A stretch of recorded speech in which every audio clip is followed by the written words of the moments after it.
Hello, everybody. Dr. Rick Wallace here from the Visionetics Institute.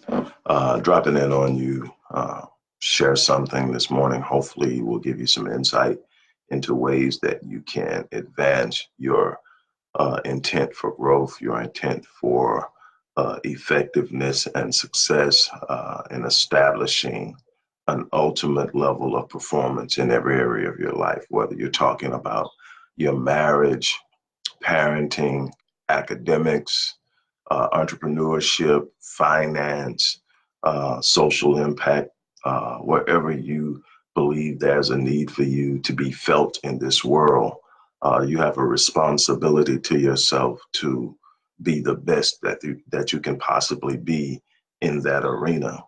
And you do that by intentionally setting the standard of performance and what you expect from yourself. And that should always be significantly greater and better than where you are and what you're doing now. And that sets the demand on what is necessary, what you need to learn, who you need to know, how much you need to develop in a very specific way.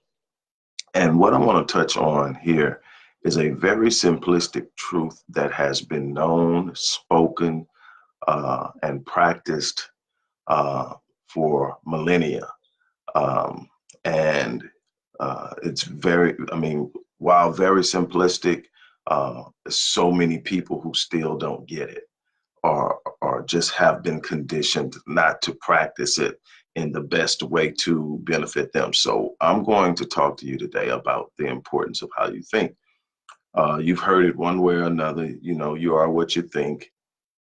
As a man thinketh, so is he, and so on and so on. I heard when I was a little boy, my introduction into the whole, I guess what you would call motivational speaking thing was through these LPs. If you're not old enough to know what an LP is, it's a vinyl recording, a record, an album, so to speak. But it was these LPs made by a guy by the name of Earl Nightingale. And I was a little bitty kid. And I'm not sure where my grandmother even got the notion to get them, but she got them and I would play them and I would listen to them. And I think that because my great grandfather had a deep voice and Earl Nightingale had a deep voice, it captured my attention.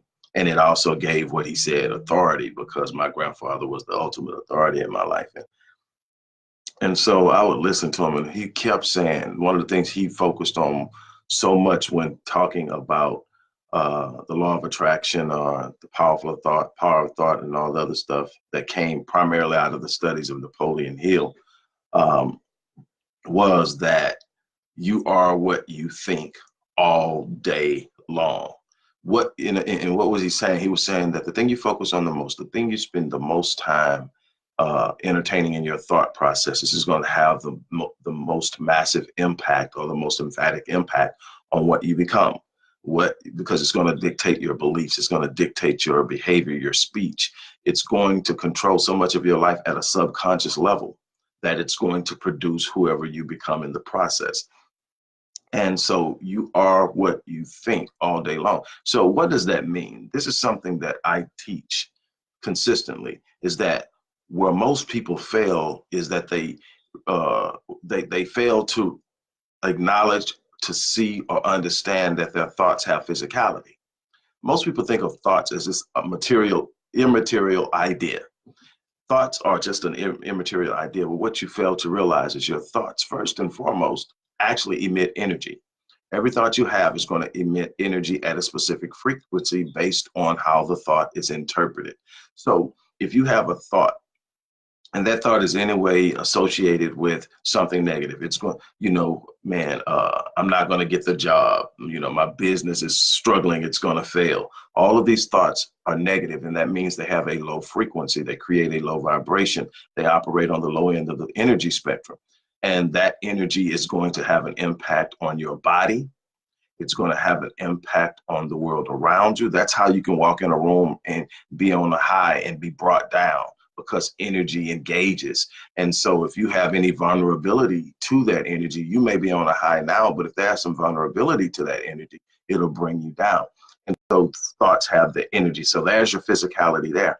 But then it turns around and that thought has a consistent pattern of producing energy based on the belief. Because if you believe that you're going to lose your business or that you're not going to get the job, there are other thoughts that come along with it that are negative, that produce energy. And at the same time that it's producing an energy on an external level, there's also the fact that the negative energy is having a negative impact on your physical health. It's literally attacking your body. And most people don't realize that stress and worry are immensely destructive to the human biochemistry, to organs like the heart, the liver, the lungs, the kidneys, the thyroid gland, the pancreas. All of these are affected directly by stress and worry. So every time you take on a negative thought that you can't immediately engage, that's why it's so important to immediately engage it. And then replace that thought with something that you know to be possible.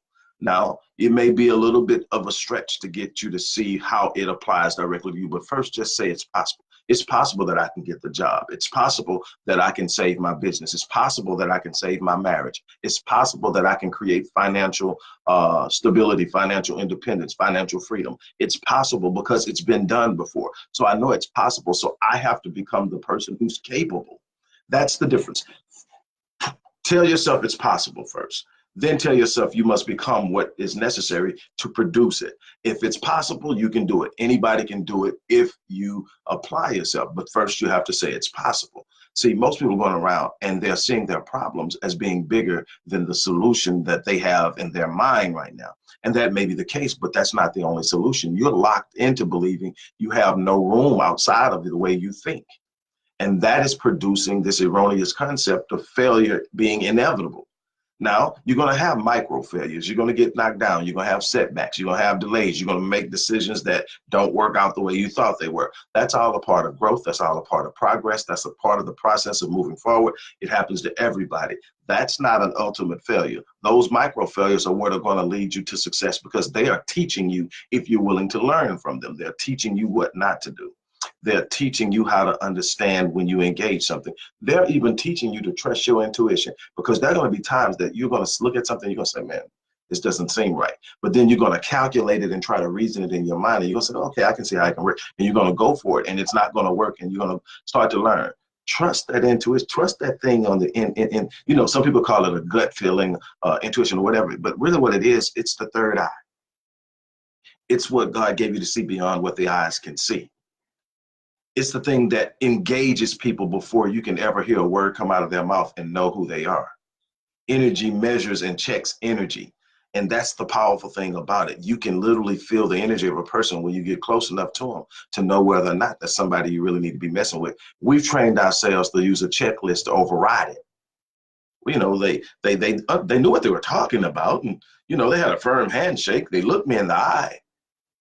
Or when it's meeting the mate, you know, man, she's real polite. You know, she can cook and all this, and then women are going, man, he's very chivalrous. He opens the doors for me. But what was that feeling right at the beginning when you met them that didn't make you feel well? Why did you override it? And I've actually gone through this with my clients and shown them where that feeling was there at the beginning and they overrode it. And now they're looking at all the things that came out of it that they didn't want in their lives. And we've got to learn that. But you'll learn all of that when you're going through these failures, how to engage these different things in life, understand what it means, and you grow, you get stronger, you become more confident. The more confident you get, the better your thought processes, the more positive energy you emit, the healthier you feel, the more decisive you become. And all of these things are elements and components of success.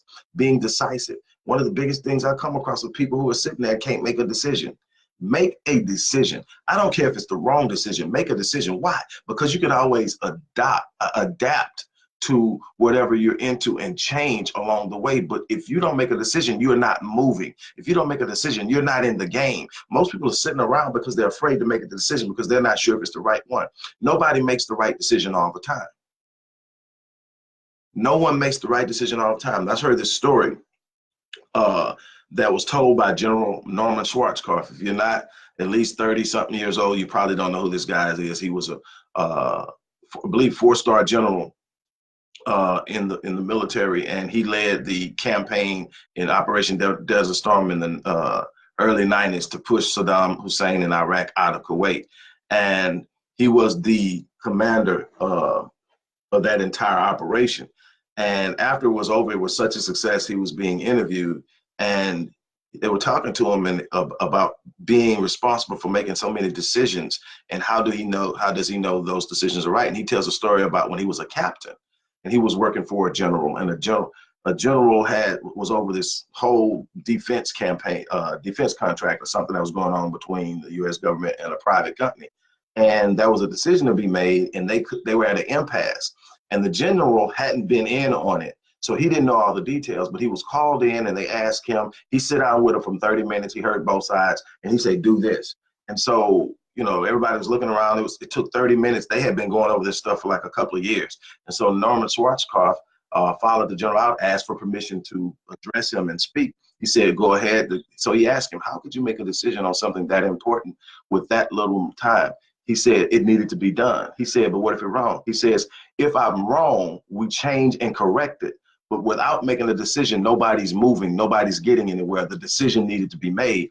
And that is so important. Stop getting frozen up in whether I'm going to be right or did I make the right decision. Make the decision that at the moment you feel is the best decision, and then act accordingly moving forward.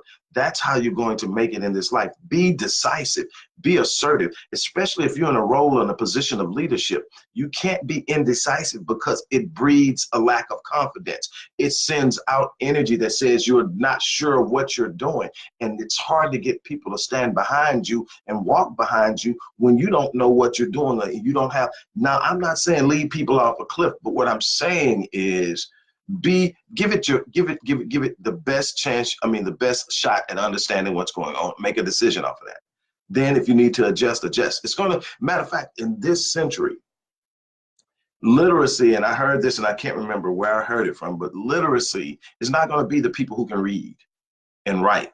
Literacy is going to be the people who can learn something, see the shift, unlearn it, and learn something different.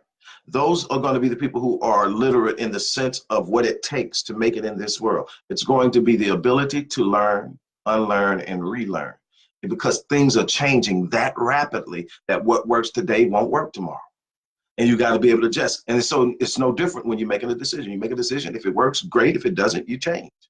But what you don't do is sit around waiting for all of the information to come together so you can make a decision. That may never happen, and you may never move. But it's this physicality in our thoughts that we lose sight of. Whether you read the Bible, whether you read, any ancient literature tells you how powerful the Bible. Matter of fact, in the Bible, for those of you who study the Bible, in the Bible, with the exception of the command to know what's in the Word of God, which is the number one command in the Bible. It said more than anything else that you need to know the Word of God. Matter of fact, the largest chapter in the largest book in the Bible is totally about knowing the Word of God. But okay, after that, the next most frequent campaign is to guard your mind. Guard your mind. Matter of fact, my favorite of all of the verses is this. It says that the weapons of our warfare are not carnal, but mighty in God for the pulling down of strongholds, casting down arguments and every high thing that exalts itself against the knowledge of God, bringing every thought into captivity to the obedience of Christ. Now, what does that mean? That means that you are responsible for understanding what's flowing through your mind in the way of thoughts. And obviously, if you're given that much of a command and a strong admonishment to guard your thoughts, then they obviously are important. The proverb says that as a man thinks in his heart, so is he. Now, again, here we are with this idea. But how do we get from thinking to becoming? Again, your thoughts emit energy. They have physicality.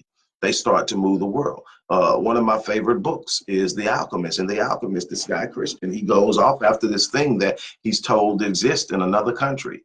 He leaves his country and goes to Egypt to search for treasure and goes through all of these different things where he's taken through all these challenges. And the constant theme of this book is that once you believe something is yours and you make a move to move toward it, the universe conspires on your behalf to bring it to you. That's the theme of the book, that the universe is literally responding to your faith. Your faith has energy. Your faith is not stagnant. It is not solely a belief. Your faith is a belief that is so compulsive and so powerful that it compels you to action. It pushes you to take action. So you can't sit still and say you have faith. You may believe something, but see, a lot of people can say they believe something. But when a belief becomes faith, it produces action.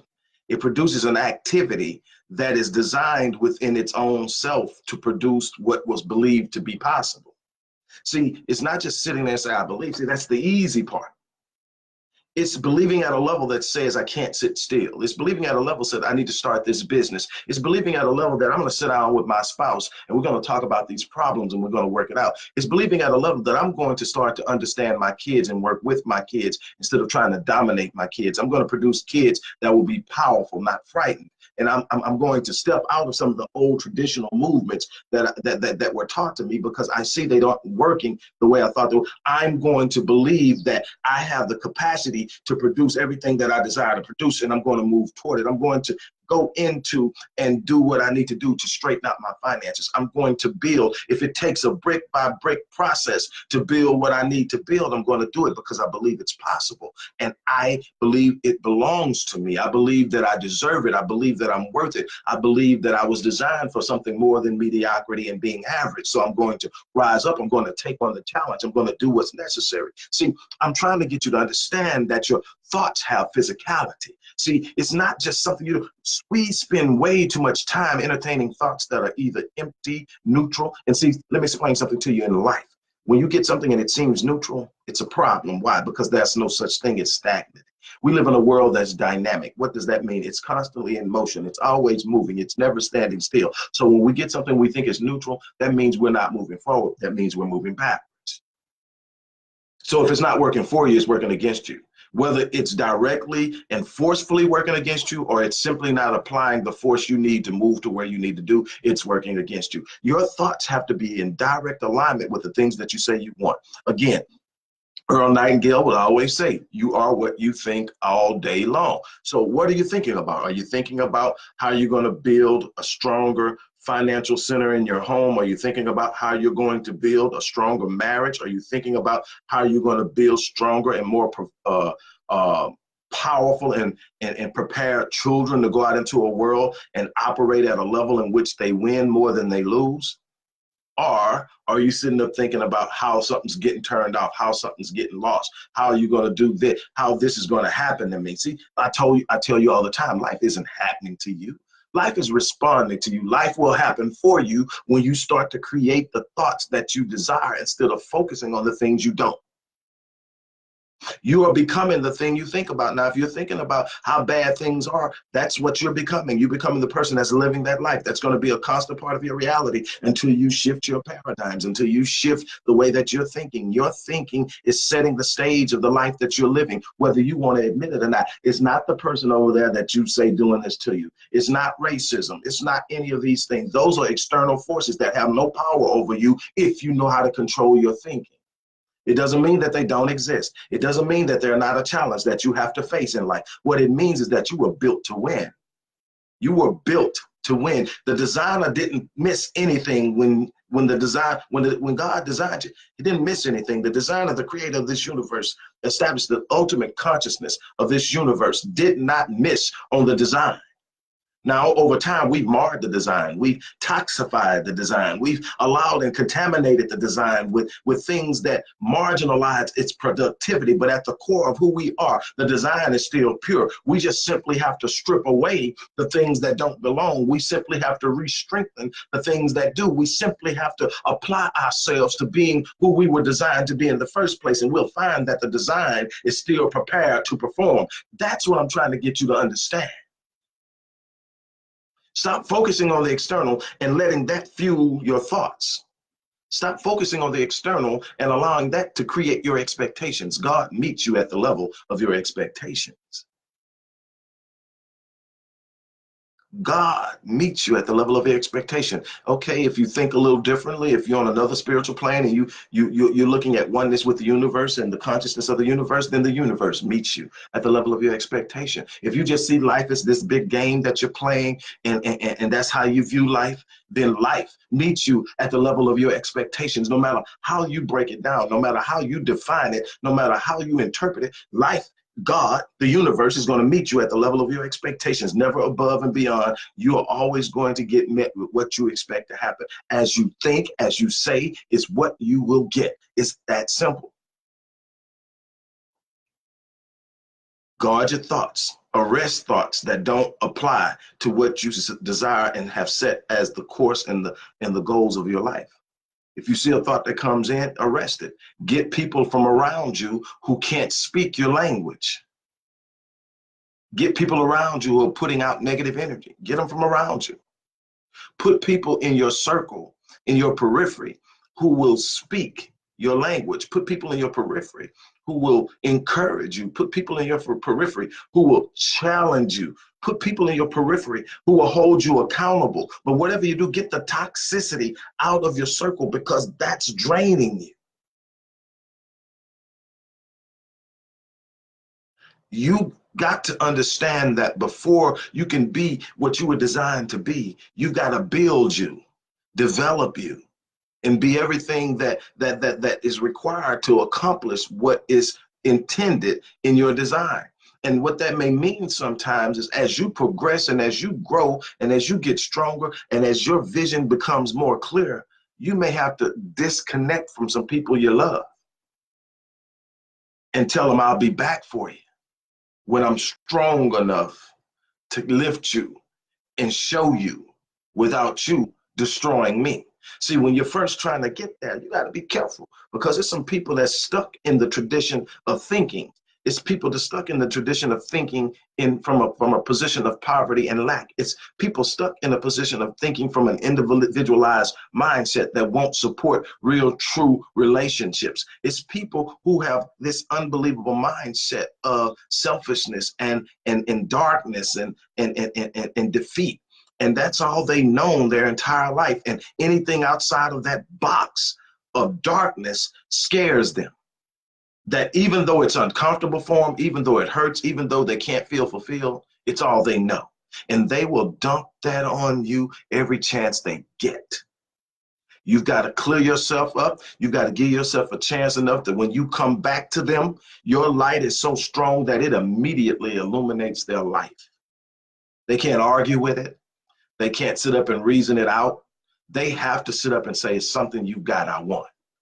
If you want to talk about evangelizing a person into anything that you believe in, not just your religion, but anything you believe in, it's not what you say, it's the life you live.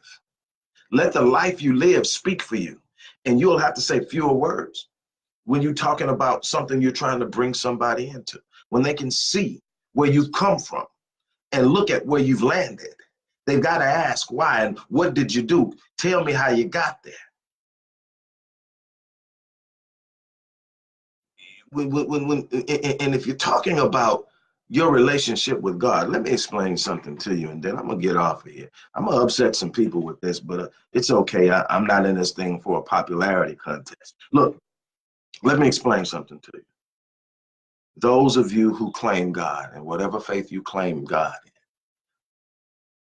in, it does God an injustice. It gives your faith a black eye when you're constantly out there claiming God and you're living a life of defeat. No, listen to me closely. I'm not saying that you can't go through something.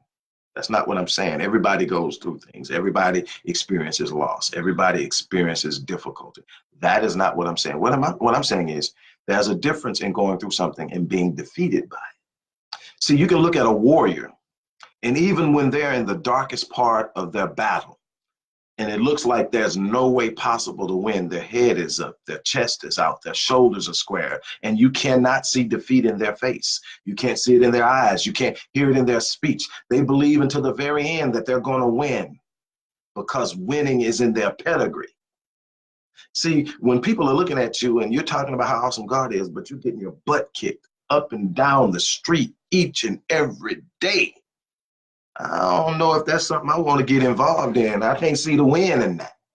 But when you can show up and say, hey, this is where I started. Now, it was difficult. I went through some things. I struggled through some things. I experienced loss. I may have been homeless. I may have been on my deathbed dying from something. But let me tell you what happened. Something on the inside of me told me to stand up. Something on the inside of me told me to fight. Something on the inside told me to breathe. And I started to move and I started to take action. There's that word again. I started to take action. I started to move on what I believed. I started to claim things. I started to declare things. And then, you know, hey, the word says that if you declare a thing, it shall be established. That's truth. That's not a philosophy. That's not some esoteric idea. When you declare something, you immediately manifest it in the fifth dimension. Now, it can't be seen or felt because it hasn't moved into the third dimension, but it's real now. The moment you declare it, it's established. The problem is we got a bunch of people speaking against their own declarations. I declare that I'm going to be financially wealthy. Man, if I don't do this here, I'm gonna lose this. If I don't do this, You just spoke against your declaration. You took something from it. It didn't get watered. It took the nutrients out of the ground of the seed that established idea was planted in. You've got to speak it. Then you got to believe it. Then you've got to speak it. Then you got to believe it. Then you got to speak it. You got to keep speaking it, thinking it, speaking it, and thinking it until you actually get to a point in your subconscious that you believe it's already done. And when you do that, now your whole subconscious, which actually operates and manages 96% of your day, is done subconsciously. Now you said it and believed it so much that the mind, the subconscious mind, and the subconscious brain believes that it's actually already done. What happens now? Now I'm not trying to do something that I've never done before. I'm just doing something that's already been done. That's the power of what we have in our mind. When we sit up and we tell ourselves enough and we believe it and we speak it, then while it has not manifested in the physical realm, it has already been done in our mind, and the mind is what controls everything. So now I'm not acting like a person that's trying to figure out how to do something. I'm trying to do something again. It's already been done once. So the idea of impossibility doesn't even exist. The power of thoughts, the physicality of your thoughts. Your thoughts are moving things. Now the question is, what direction are you moving things with your thoughts? Speaking of which, and I'm about to get out of here. Look, I am going to be launching the first of a number of different master classes on the 23rd of this month. Time still to be determined depending on the enrollees. I'm only accepting, as of right now, 50 people. I'm actually thinking about lowering that sum, but I'm only accepting 50 people because I want the class to be small enough to engage every person over the course of this class. And that's important to me. So I'm limiting the number of enrollees to 50, maybe 30. So the details are in the description box. I'm not going to get into all of that. Also, ask us, when you contact us or email us, ask us about our audio hypnosis recordings and videos. Something that I normally do for my clients that I work with one-on-one, but maybe a few weeks ago, I think you maybe heard me announce it, that I'm actually going to start doing it as an actual standalone service. So we're going to see how that works out over the next couple of months. But ask about that, man. One of the most powerful ways to train the subconscious is in the state of theta. Theta is a state that most kids are in up until the age of 7, where they are uploading everything into their subconscious, and that's what's teaching them how to engage life. So it's important when you have a child, the first 7 years of their life, you're uploading the program you want them to run, because after that, predominantly, that's what they're going to run. If you upload defeat, if you upload poverty, if you upload fear, if you upload anxiety, if you upload acquiescence to a system, conformity, all of those things. But if you upload believing, if you upload using your imagination, if you upload creativity, if you upload possibility, then the sky is the limit. But there's a way to overcome it, and that is to retrain the subconscious, which is extremely difficult because your conscious is standing guard over anything you consciously do. Well, the way that you can create theta as a state of being able to upload and use your imagination and creativity plus to upload new information is to catch your brain when it's in a state of theta. And that means that it's the consciousness is pretty much out of the picture. And see, the reason that kids are in theta is because they don't have anything in their conscious to tell them that something can't be true until you tell them or until they run into it and figure it out. So the first stage of life, almost anything you tell a kid they can do, they're going to take it and believe it. And they're going to start to put it in their mind, and those thoughts are going to work toward it. But when you get to a certain stage, it's pretty much locked in, and now they've moved on into another state predominantly. But what I want you to get, what I want to get you to understand is that when you're falling asleep, you have a state of consciousness. But as you start to fall off, you start to drift off. That first 30 minutes when you start to drift off is theta. That means that your brain is still listening attentively, but your conscious is no longer engaged. And that's where you can upload things. Listening to powerful affirmative videos of what you want to do with your life, you know, whether it says you are abundant, you are wealthy, you attract money, you get money every day, whatever it is, you know, you are a great husband, you have a strong marriage, you are understanding, whatever it is you need to grow in and be better in. There are ways to create that audio. And then if you know, I do audio at night, video in the morning. When I'm actually waking up. But the earlier you do it to the point, the sooner you do it from the point you wake up, the more stronger it is, because the longer you're up, the more you're starting to engage your conscious mind, and then you're engaging your left brain, which is the thought, the reason, the rational, that the thing that pays attention to facts, which is for right-handed people, the left side of the brain. And, you know, and then the right side of the brain is the imagination, the creativity. That's where your solutions and stuff come from. So you want to engage that as much as possible. Well, I'm gonna get off here because I can talk about this stuff all day. I got a couple of things and stuff to do, and then I got some stuff I got to do with the wife today. But I'll be working, and I may be checking back in with you. But definitely, man, I would love to have you in the masterclass. I promise you, as I always do, and I deliver that you will not leave that class the same way you came. No, you're not going to get everything you need and reach everything you need in one class, but I guarantee you will leave with something to fight with. And I guarantee you some of you are going to want to stay and work with me on a long-term basis to get to where you want to get to.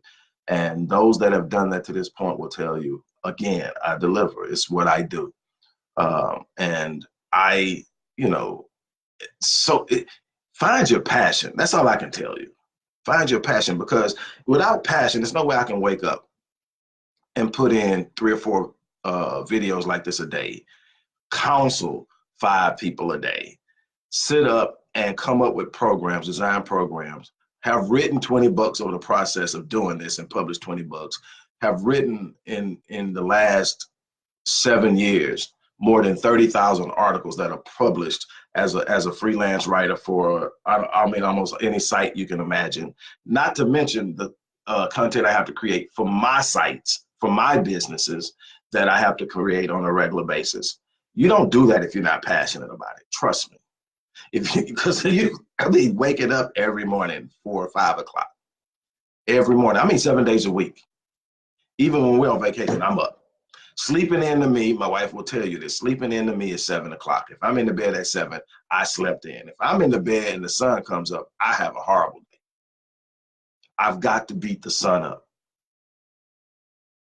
And it's just my drive. And it's not that I spend every waking moment just glued to something doing it. It means that I learned how to manage my time. I learned how to trust my intuition. I've learned how to work at a very efficient level, but I know the importance of getting my day started. And, you know, by the time 9 o'clock rolls around, I will have done more than most have done by 2 or 3 o'clock in the day. And it's just, that's what it takes. And that's one of the things I put on my people. Look, you can't get up at 8 o'clock and think you're going to win the day, because it's people out there that you have, if you're in a certain industry, it's people out there you competing with that's got 2 hours, 3 hours on you. If you're creating your own niche, You got a bunch of people you're missing. I tell people all the time, if the sun beats you up, you've missed at least one opportunity. Period. With that being said, look, I'm gonna get off of here. You guys have an unbelievable day. As I always say, live your life on full so that when you leave this place, you die on E. With that being said, I'm out of here.